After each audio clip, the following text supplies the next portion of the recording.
మరోసారి నకిలీ కరెన్సీ కలకలం రేపుతుంది. కొందరు నకిలీ నోట్లను ముద్రించి మార్కెట్లో చలామణి చేస్తున్నారు. నకిలీ కరెన్సీ కట్టడికి ప్రభుత్వం ఎన్ని చర్యలు చేపట్టినా వాటిని పూర్తి స్థాయిలో అడ్డుకోలేకపోతుంది. తాజాగా నకిలీ కరెన్సీ ముఠా గుట్టును రట్టు చేశారు అహ్మదాబాద్ పోలీసులు. అయితే ఈ నోట్లను చూసి అందరూ ఆశ్చర్యపోతున్నారు. ఈ నోట్లపై గాంధీ చిత్రానికి బదులుగా బాలీవుడ్ నటుడు అనుపమ్ ఖేర్ ఫోటో ఉంది. నోట్లపై రిజర్వ్ బ్యాంక్ ఆఫ్ ఇండియాకి బదులుగా రిజర్వ్ బ్యాంక్ ఆఫ్ ఇండియా అని ముద్రించారు. నిందితులు ఈ నోట్లను ఉపయోగించి 2100 గ్రాముల బంగారాన్ని కొనుగోలు చేసేందుకు ప్రయత్నించడంతో అసలు విషయం వెలుగులోకి వచ్చింది. పలువురిని అదుపులోకి తీసుకున్న పోలీసులు వారి నుంచి 1.60 కోట్ల విలువైన నకిలీ కరెన్సీని స్వాధీనం చేసుకున్నారు.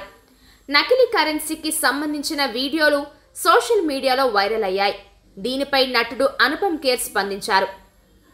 500 నోట్లపై గాంధీజీ ఫోటోకు బదులుగా నా ఫోటోనా అంటూ ఆశ్చర్యం వ్యక్తం చేశారు.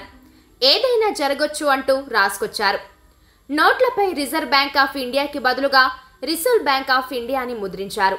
నిందితులు ఈ నోట్లను ఉపయోగించి 2100 గ్రాముల బంగారాన్ని కొనుగోలు చేసేందుకు ప్రయత్నించడంతో అసలు విషయం వెలుగులోకి వచ్చింది. పలువురిని అదుపులోకి తీసుకున్న పోలీసులు వారి నుంచి 1.60 కోట్ల విలువైన నకిలీ కరెన్సీని స్వాధీనం చేసుకున్నారు.